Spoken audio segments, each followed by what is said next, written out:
Living or dead, all kept their mouths at rest about why a kingdom never slept, a land not in our reach where all seasons meet. Cold icy winds engulfed all ends, snow-capped trees at every turn. The sun and moon shook hands at one length. Today, I unfold the story buried in the hearts of ages, why a kingdom never slept until the curse was broken by a sage. An age too far, a stage beyond the studies of our minds, there was a kingdom of knights where civilians were happy because their knights protected them from all frights. Good were the times when government and civilians walked hand in hand.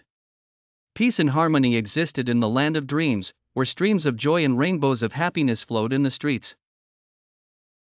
The kingdom of dreams was called Sapphire and was ruled by King Dyr, a king with a sparkling chin, who ruled his country well.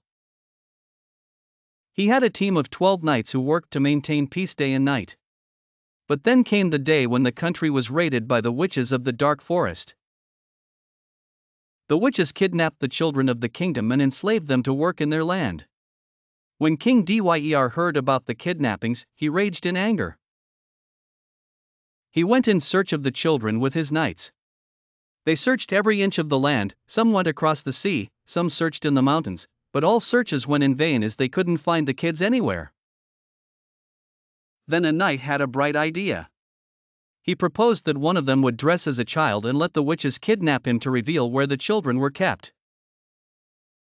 The king thought the idea was wise and decided to dress as a child that night. As King Dyr hid in the dark, he saw 2 witches on brooms coming towards him. The king pretended to be a frightened child, and the witches, convinced, grabbed him and flew him to their land, dropping him into a packed cage with the other children. Upon recognizing their king, the children regained hope.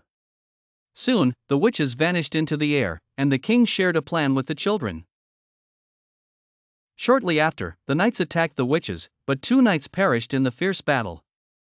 Eventually, all the knights, including the king, were captured and presented to the witches' lord, who intended to feast upon them.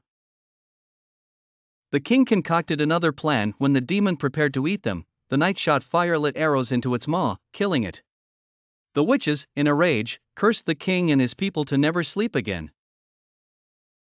Time passed, and the people of Sapphire were forever wakeful until a sage came along.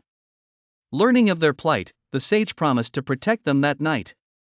As the people rejoiced and slept, the sage stood guard. When the witches attacked, he prayed and created an invisible shield, repelling them.